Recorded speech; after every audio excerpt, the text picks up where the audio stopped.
Prakriya 4. Witness of Thoughts, Change and the Changeless. In the statement, I am consciousness, there are two aspects. As anyone experiences the world, these two parts get differently expressed. The I gets expressed as a changing personality, and consciousness becomes expressed in changing perceptions of many different objects. This results in two further prakriyas. One examines personal perceptions, reflecting back into their changeless witness. The other prakriya examines objects, reducing them to consciousness. The witness prakriya starts out with a negative. A person's body, senses, and mind are not always present with the self. The outwardly waking body and its senses are not present in the dreams that mind imagines inwardly. And neither any outward perceiving body nor inwardly conceiving mind is present in deep sleep. So no one's self can truly be a body, nor any senses, nor a conceiving mind. Accordingly, a process of elimination is begun to distinguish what exactly is true self. One's own true identity is that from which one can never be apart, which never moves away. Anything that can be distanced must be eliminated from consideration as the truth of one's own self. The elimination is progressive. It starts with one's physical identity as a body in an outside world. But that outside body disappears from experience in dreams and deep sleep. Even in the waking state, the body disappears when attention turns to other objects or to thoughts and feelings in the mind. The body that perceives the world is present only fitfully in actual experience. Most of the time it's gone away. On some occasions, when it appears, it is identified as self, thus claiming that it continues present all along, even when attention turns elsewhere. But this claim of body identity is clearly false in actual experience. When the mistake is realized, the body is eliminated from one's sense of self. As bodily identity proves false, the sense of self falls back into the mind. Then self appears identified as that which thinks a stream of thought experiences, as they succeed each other in the course of time. At any moment in the stream, only a single thought appears, for in that moment there is no time to think two thoughts or more, nor is there time to think different things in that single moment. To think more than just one thing, there must be more thoughts than one, taking place at different times. So when the mind thinks of itself, it's there alone, though momentarily in a passing moment. Most of the time, attention turns to other things, and then the mind has gone away. In its own stream of thought, mind only shows up now and then as a passing thought of ego, where the mind conceives itself. On the occasions when this fitful ego thought appears, mind identifies it as a self that knows experience. This passing ego thought thus claims that it somehow carries on, even when it gets replaced by many other thoughts, which keep succeeding it in time. This thought of ego is self-contradictory, confused and absurdly inflated in its claims. Most people realize there's something wrong with ego, in the way it centers what they see and think and feel upon their partial bodies and their shifting minds. But then what exactly is the problem? How might it be corrected? The problem is that when the mind thinks, it does not really know. The thoughts of mind are only changing acts, each of which distracts attention from the other. Each drowns out the other with its noisy clamoring. All these thoughts replace each other. Knowing is what carries on. It is a silent witnessing that is completely detached and impartial, not at all involved with any changing action. The self that knows is thus a silent witness to all thoughts which come and go. As mind and body do their acts, the witness only witnesses. Its witnessing is not a changing act. It is a pure and quiet knowing. It does not do anything. It does not engage in any act that changes it in any way. It just stays the same, utterly unchanged and unaffected, completely independent and quite free of what is witnessed. By the mere presence of that silent witness, what appears gets illuminated and recorded. On that witness everyone depends, for all memory and communication. To remember or communicate, there has to be a standing back into its quiet knowing presence, which is shared in common by all changing times and different personalities. From there all things are known, impartially and truly. Thus, to correct the partialities and the confusions of ego, all that's needed is a change of perspective, achieved by realizing that all knowing stands alone in the silent witness. That is the only true perspective, standing as the silent knower, quite detached from thinking mind, perceiving senses, doing body, happy or unhappy personality. In the end, The detachment does not come from a physical or mental change, nor from any forced renunciation. It comes just from taking note of where in fact one stands, as that which witnesses all happenings that appear. That witness is by nature unattached, quite unchanged and unaffected by the changing doings of body, sense, and mind, in personality and world. This is clearly a position that is endorsed by traditional Advaita scriptures. In many places, they do so with different emphasis upon a cosmic witness of the world, but they also allow for the individual approach. That first reduces the apparent world to a succession of thoughts in the sadhaka's mind, and then goes on to ask what witnesses those thoughts. In the end, the witness is of course the same, whether cosmic in the world or individual in the microcosmic personality. Like other prakriyas, the witness approach gives rise to confusions that need to be clarified. One main confusion is explained in a note by Nitya-Tripta. How confusion arises with regard to the witness. From Notes on Spiritual Discourses of Sri Atmananda, Note 217. Quote, suppose you are a witness to a particular thought. A little later you remember that thought, and you say you had a thought some time ago, assuming thereby that you were the thinker when the first thought occurred, though you were then really the witness of that thought. This unwarranted change in your relationship with a particular thought, from when the thought occurred to when you remember it, is alone responsible for the whole confusion with regard to the witness. When you seem to remember a past thought, it is really a fresh thought by itself, and it has no direct relationship with the old one. Even when you are remembering, you are the witness to that thought of remembrance, so you never change the role of your witnesshood, however much your activities may change. End quote. 4a. Consciousness and individuality. Question. A common statement in Advaita is everything is consciousness. What exactly does this mean, and how does it relate to enlightenment? Answer. By this you evidently mean that everything perceived or thought or felt is consciousness, including the perceptions, thoughts, and feelings, of course. In other words, by thinking about the physical and mental world, you are able to reduce all physical and mental objects to perceptions, thoughts, and feelings, and in turn you are able to reduce all perceptions, thoughts, and feelings to something which you call consciousness. And yet, you feel it is not quite enough. You admit it's just an intellectual understanding, and that something more is needed for what you call enlightenment.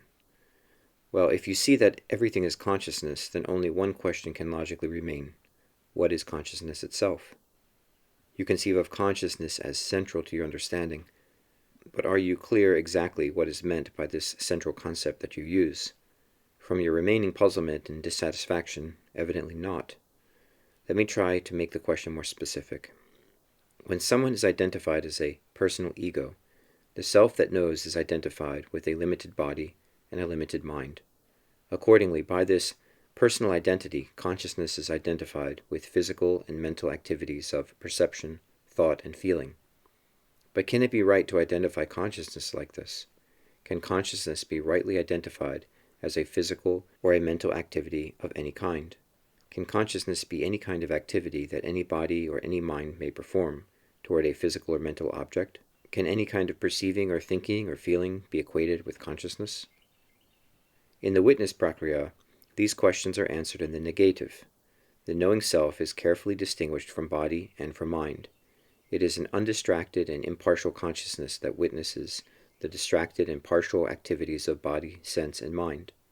Thus consciousness is carefully distinguished as unchanging and unlimited, quite distinct from perceptions, thoughts, and feelings that are each changing and limited. Here in the witness Prakriya, consciousness is approached as the silent knowing of detached illumination. It is utterly detached from the noisy perceptions, thoughts, and feelings that distract the mind's attention as they come and go.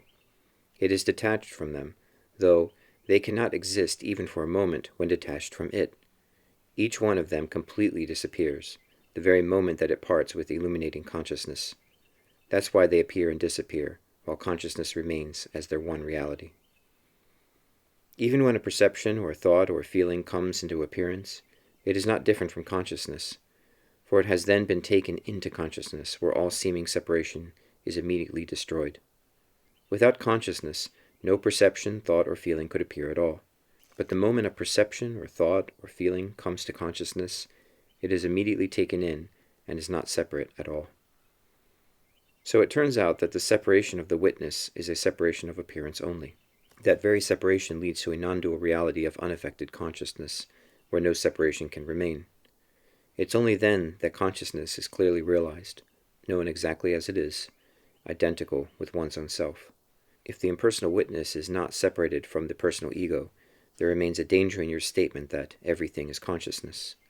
In order to understand the statement truly, each perception, thought, and feeling must be seen as nothing else but consciousness.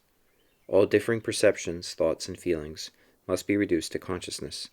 They must be seen as appearances or expressions, which show or express the underlying reality of consciousness. The danger is that the statement may be misinterpreted by doing the reduction in reverse.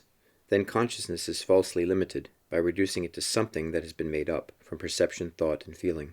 In particular, consciousness may be conceived as some mental totaling by a mind that puts together all the perceptions, thoughts, and feelings in a limited imagination. Or more subtly, consciousness may be conceived as some further perception, thought, or feeling of everything, which yet still remains to be discovered by the mind. In either case, a limited conception in the mind is trying to conceive a consciousness that is unlimited. This is clearly a mistake. Of course, the absence of such thought or feeling would be consciousness beyond the mind's imagination. But could you not step back from mind to a knowing in identity where consciousness is your own self? In that knowing, there would be nothing in between what knows and what is known, and so there could be no mistake. That knowing doesn't have to be remembered from the past nor imagined as some future goal. It's fully present now, and it is found by merely stepping back from mind and body's seeming acts into the self that knows them. The witness Prakriya is specially designed to achieve that stepping back from the confusions of ego.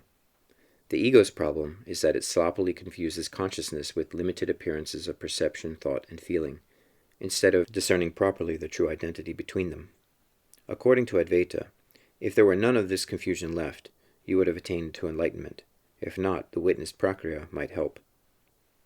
There is a quote which Sri Atmananda made from the poet Alfred Tennyson. It concerns the dissolution of personality into the only true life, and it is relevant to the question we have been discussing about the dissolution of perceptions, thoughts, and feelings into consciousness itself. Here is the passage quoted. It is from a letter by Tennyson to Mr. R.P. Blood, as quoted in the book Atmananda Tattva Samhita, which transcribes Sri Atmananda's tape-recorded talks.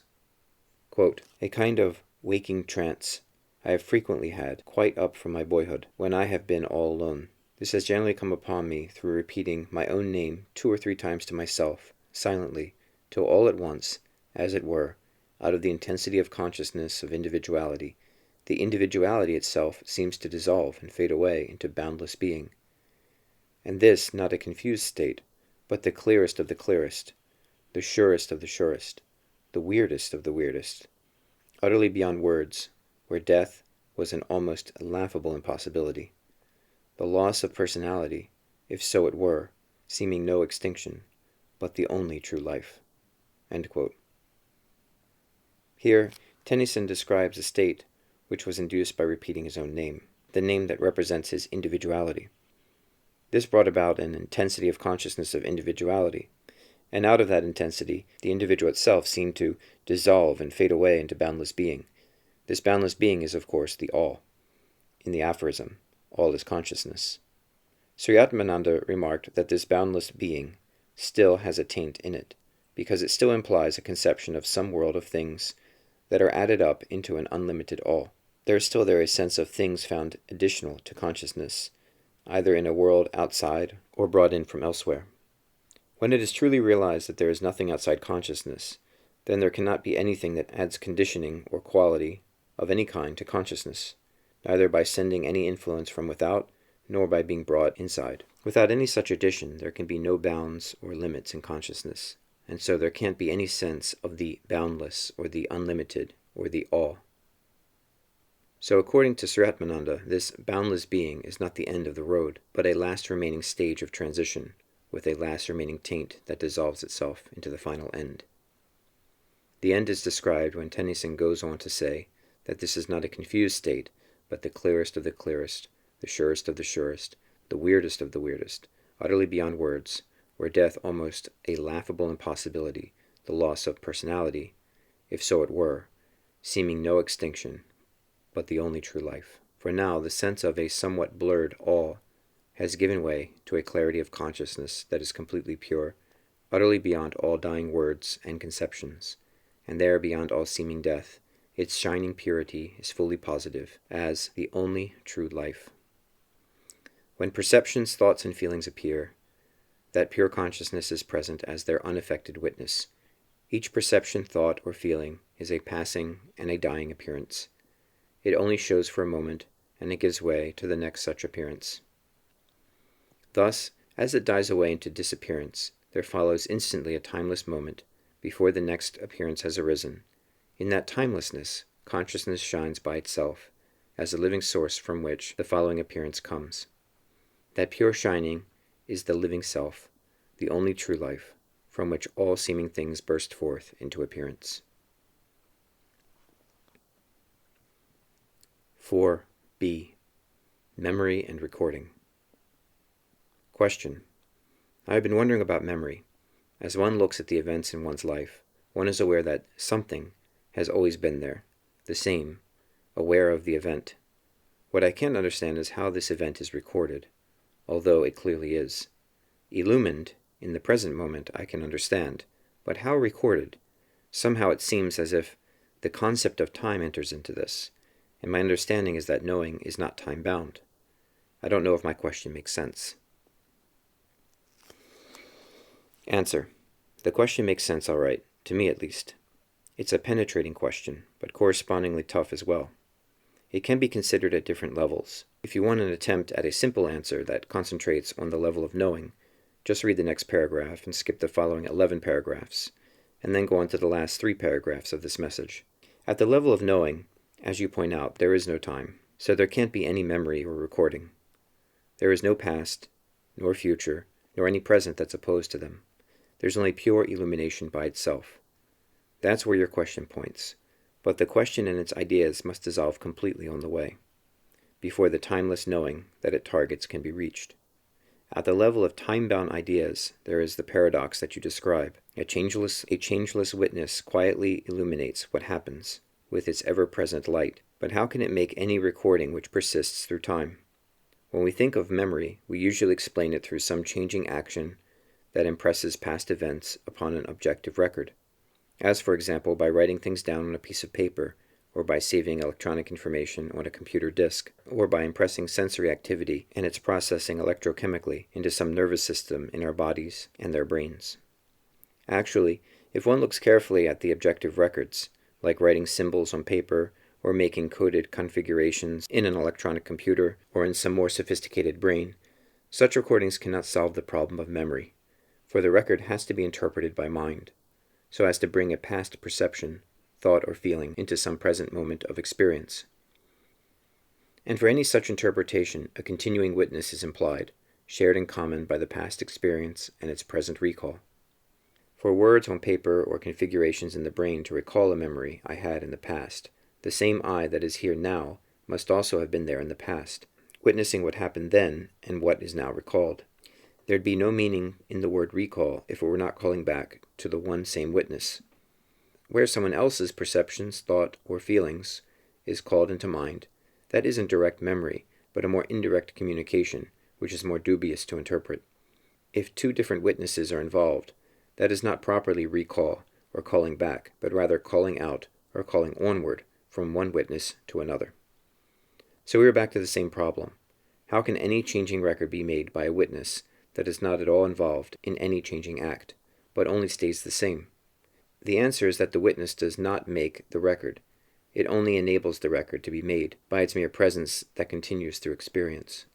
The witness does not know from any shifting standpoint and changing mind, but rather from the changeless background underneath. It is from there that minds and worlds' appearances arise. They arise as feelings, thoughts, and perceptions, each of which expresses consciousness through previously conditioned understanding and memory accustomed from the past. But then as soon as an appearance is expressed, it gets interpreted and taken in, reflecting back through its perceptions, thought, and feeling into underlying consciousness. Its apparent form and purpose is perceived by sense, its meaning and significance interpreted by thought, its quality and value judged by feeling, as it gets understood and taken back into quiet consciousness, where it is utterly dissolved. From that same quiet consciousness, further feelings, thoughts, perceptions rise, expressed through a new state of understanding and memory, and this new state incorporates the recent appearance that has been expressed from consciousness and reflected back there again. This cycle of expression and reflection keeps repeating every moment, producing the impression of a mind with continued memory and understanding that enables its perceptions, thoughts, and feelings to accumulate a growing knowledge of the world. But in fact, the impression is quite false. At every present moment, the world is completely recreated from a consciousness in which there truly are no perceptions, nor any memory of habituation or conditioning. In just that consciousness there is never any time for any perceptions to form, nor is there any memory to continue the formation of perceptions into meaningful information. At each seeming moment there is an instantaneous creation of the world, whereby one partial object is seen to appear at the limited focus of the mind's attention, and the rest of the world is imagined to be understood in the background of experience. And at this very moment, as its passing appearance is interpreted and taken in, there immediately results a complete destruction of both seeming object and its containing world. So there is no real memory, no real continuity in the noisy flashes of appearance that are seen to keep on rising up from consciousness and falling back again. The only continuity is timeless and changeless, in the quiet background where the witness always knows. That is the only connection between different moments, and it is a connection that completely destroys all differences, so that there's nothing to connect. In the end, there's only one proper direction for Advaita reasoning. It must always be from appearances to truth. It cannot rightly be the other way around. True reason cannot derive the compromised appearances of mind and world from truth. Your question about memory was simply asked, and is best simply answered, that there is no real memory, but only a misleading appearance of mental recording and recall. Where there is true recording, it is not mental. Instead, it is a taking back of what's perceived into the heart. That's literally what is meant by the word record.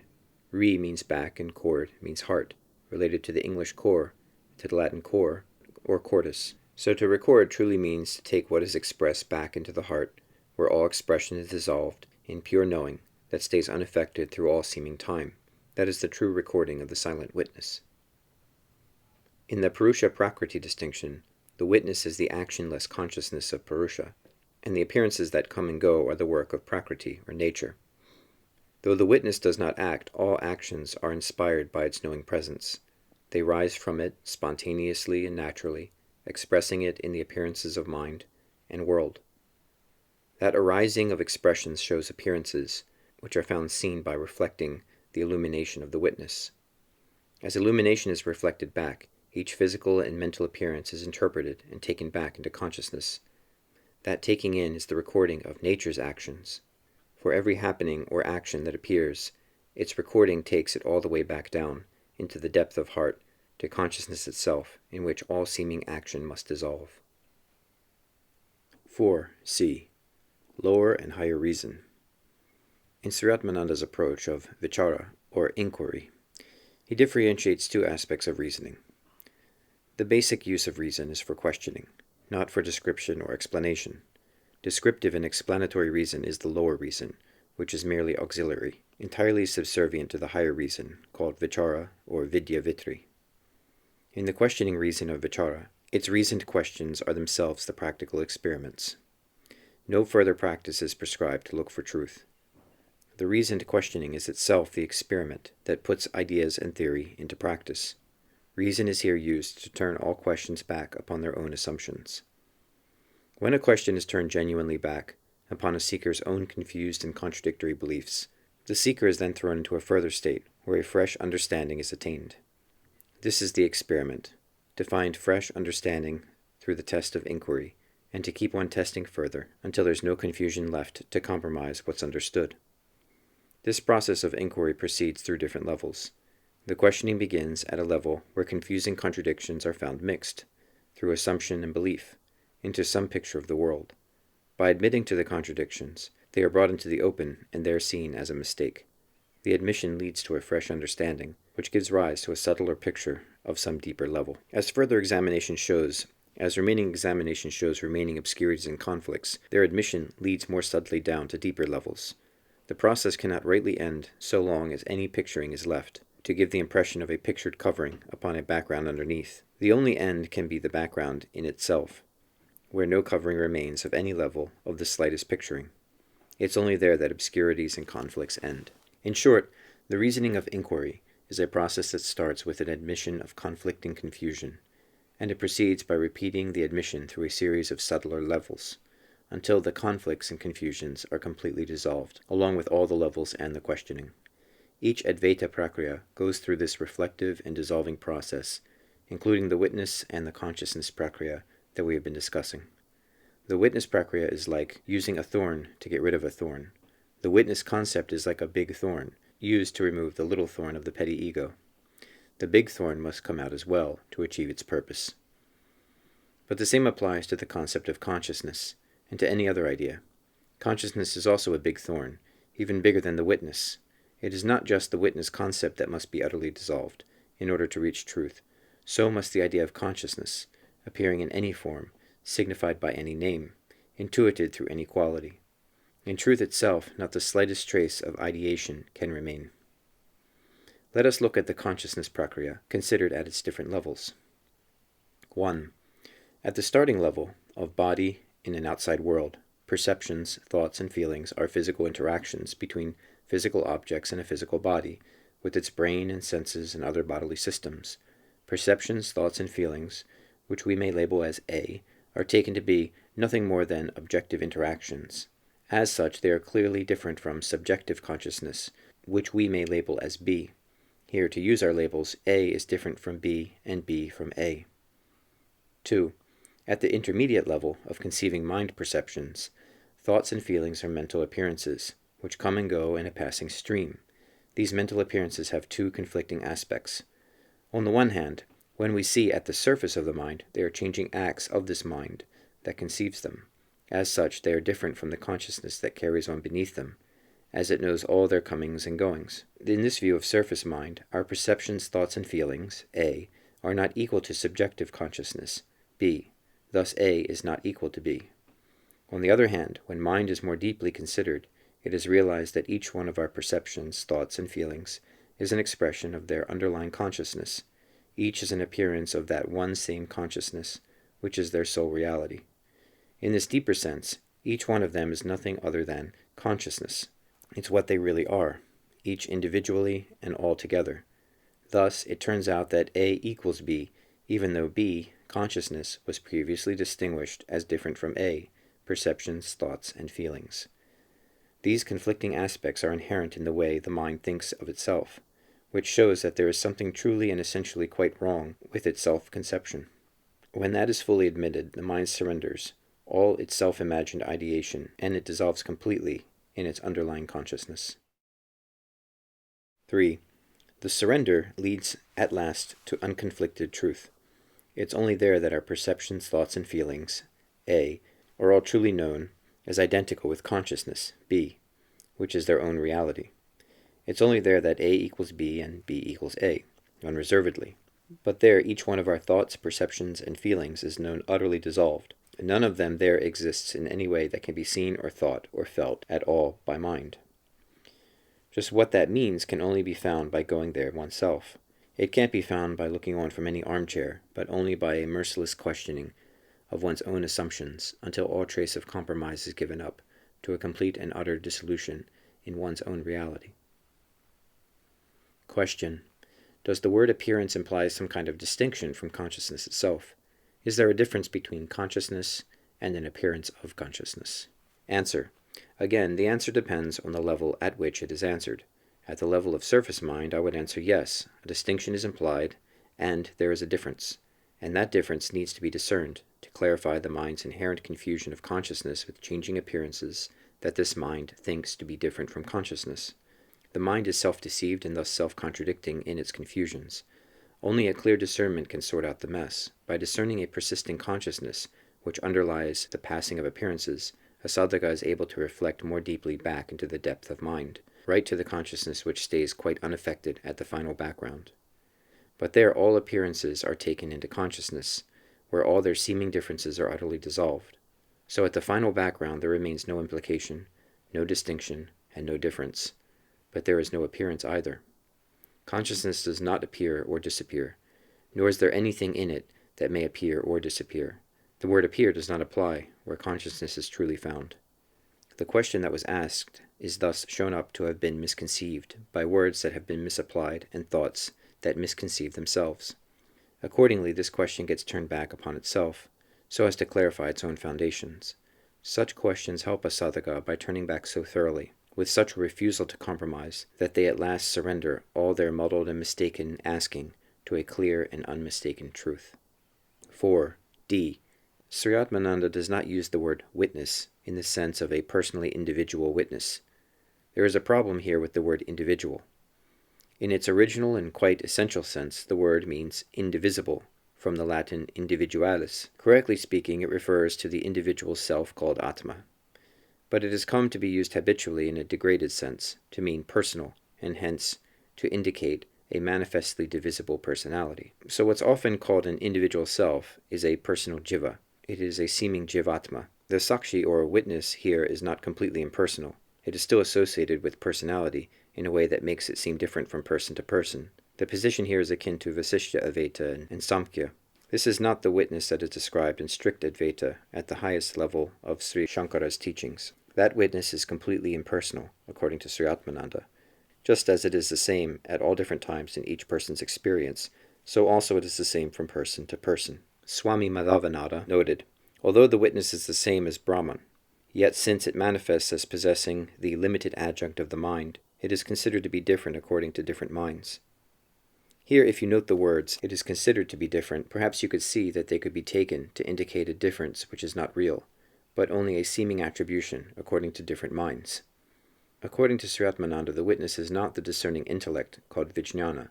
Instead, the witness is that one same knowing principle which illuminates all discernment.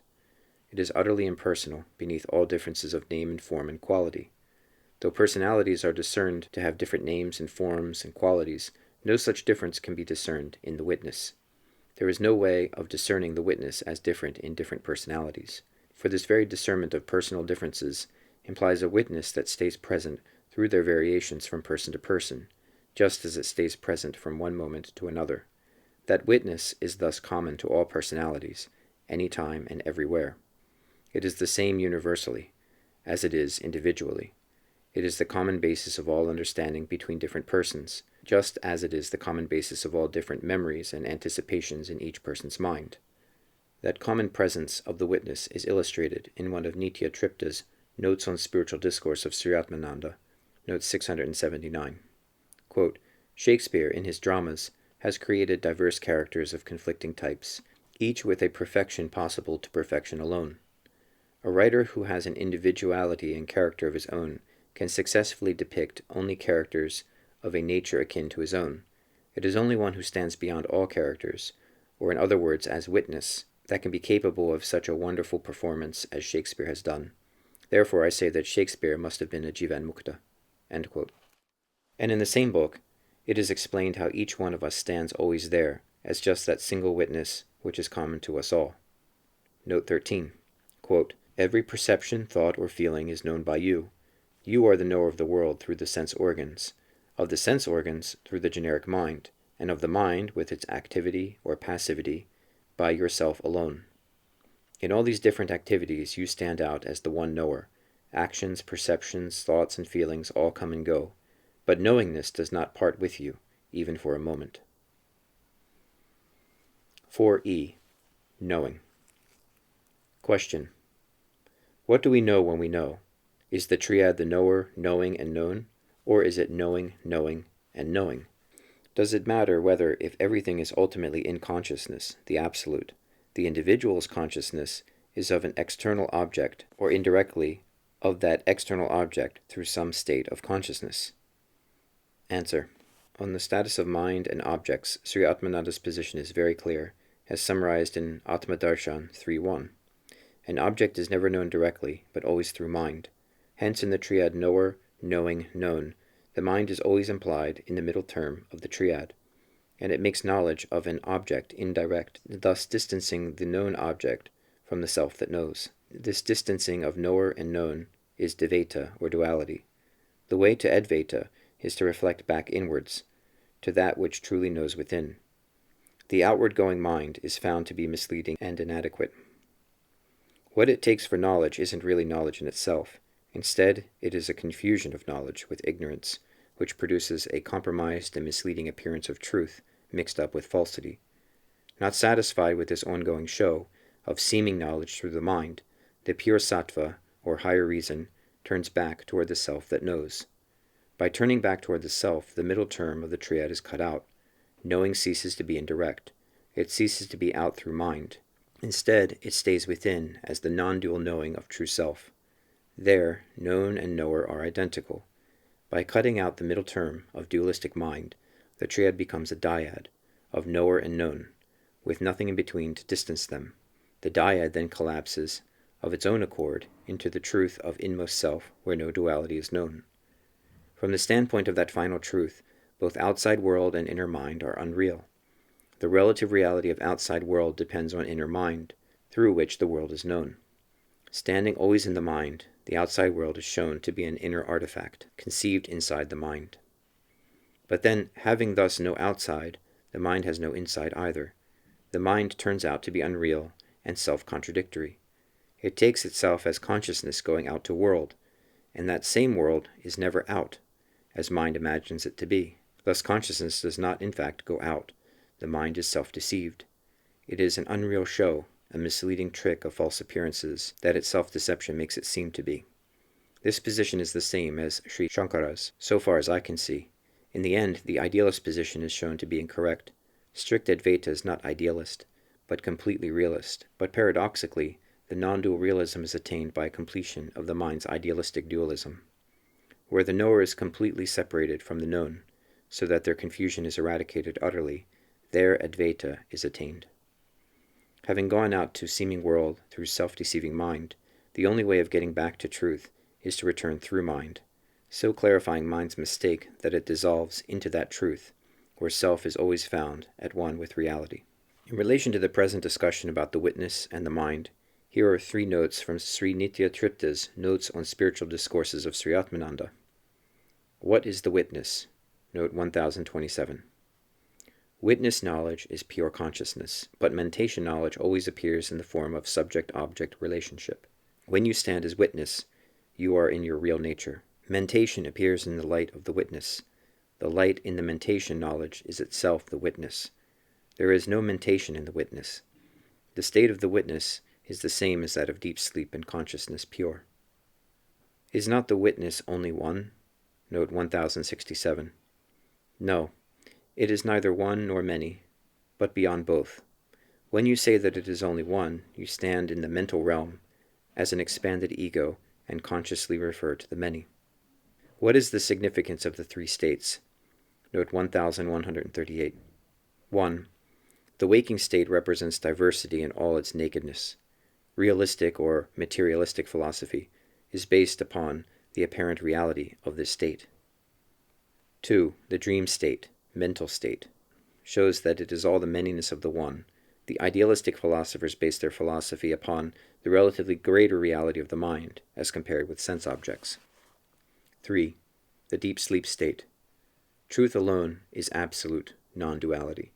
Vedantins depend upon the experience of deep sleep to expound ultimate truth, the real nature of man. 4. F. Deep sleep again. Question. How can we be said to be conscious during deep sleep when we are not aware of anything? Answer. Consciousness is not defined in opposition to ignorance or unconsciousness, but rather it is found fully present in all states that are seen as conscious or otherwise unconscious, or as any mixture of the two. That's why there is no lack of reality or consciousness in the state of deep sleep, which is seen as empty and unconscious. It's only seeming objects that are missing in deep sleep. That is the state in which there is no consciousness of objects, the so-called unconsciousness. There is not just unconsciousness, but rather it is an unconsciousness of objects. That is an object-less consciousness, unmixed with any object which is taken to be different from it. Accordingly, although we take deep sleep to be an empty and unconscious state, it is not truly so. Instead, it is that state in which all reality is present by itself, known fully and directly as pure consciousness, whose very being is to know. No mixture nor any confusion there appears, to complicate the plain identity of that which is and that which knows. That is pure non-duality.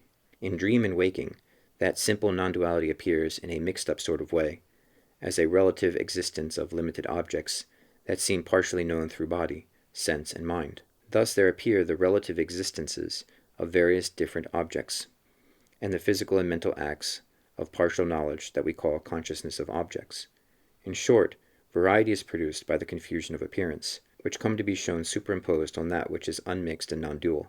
In deep sleep, those confusions are removed, showing only an unmixed reality of consciousness that is fully present in what's taken to be real or unreal, conscious or unconscious.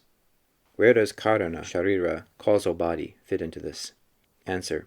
Sri Atmananda would quite agree that sthana, or the state of deep sleep, is in the phenomenal realm of personality. The truth called turiya is not a state that comes and goes, but in the state of deep sleep, that truth is found shining all alone, as just that self which only knows. That's the self whose knowing is its very being, just its own true identity, with no appearances to distract away from it. The karana sharira is one of those distracting appearances. It is not truly present in deep sleep, but is only superimposed on deep sleep by confused conceptions in the waking and dreaming mind. The karana sharira is quite simply the unconscious depth of mind, at the level of the Anandamaya kosha. The karana sharira, or causal body, is that mental function which is needed to put together mind's essentially fragmented acts of limited and partial conception. We think of this unconscious depth in waking and in dreams, in order to explain how previous states of mind cause later ones in the process of experience, so that our minds seem able to coordinate their thoughts and feelings and perceptions. In short, the karana sharira is an explanation in the realm of conceiving mind, and it is thus to be distinguished from Atma, or true self. The karana sharira is a mere conception of the mind, appearing only in the waking and dream states. It does not appear in the deep sleep state. There are no appearances, but only truth, or Atma in itself. In fact, it's only from that truth that all coordination comes. The unconscious karana sharira is just an explicable explanation, which must dissolve completely in the actual experience of deep sleep. In that experience, there can remain no sense of any changing state. All that remains is unmixed self, which shines in its own glory, as it always is, quite unaffected underneath all seeming change of apparent states. That self is what the Mandukya Upanishad calls Katurtha, or the fourth. The yogis speak of Turiya, or the fourth, Nirvikalpi Samadhi state that comes and goes. They are not speaking of that same fourth as the Katurtha of the Mandukya Upanishad. The Mandukya Katurtha is the changeless state that utterly dissolves whatever comes to it, including the seeming unconsciousness of deep sleep and also the seeming consciousness of objects in the waking state. In the Mandukya description, waking, dream, and deep sleep are each qualified by the word sthana, or state. But this word is not used when the description goes to the self. That self is just called Katurtha. It is only called the fourth, as just that to which the three states finally point beyond their comings and their goings. That is, I'd say, just what you call the true being. And it is tellingly described in your quote and translation from the concluding stanza of Jnaneshwar's Kanjedeva Pasashti. That is the sleep beyond this sleep, which swallows up this waking too. 65. Here I would interpret this sleep as the seeming unconscious state which deep sleep appears to be when viewed from the outside, and that is the sleep would refer to the actual experience in deep sleep, where the outside view has dissolved in the inmost self, whose changeless shining is there found unmixed. That same changeless shining stays on, ever present in the dream and waking states, utterly dissolving each appearance that our dreaming minds and our waking senses bring to it. Question. But I do not remember deep sleep. It is a complete unknown. Answer. Why is this a problem? It's only a problem if one insists on knowing through memory, or in other words, through mind. This is the characteristic problem of the idealist position, to insist on staying in the realm of ideas, on standing in the mind, looking for a truth beyond. The value of considering deep sleep is that it shows an immediate experience which cannot be remembered from the past. That immediate experience is one's own identity. It's just what one truly is, beneath all seeming mind, in the present. It most certainly is unknown to mind, and so the mind makes a big deal of it, thus giving it grand names like everything, or all, or Brahman.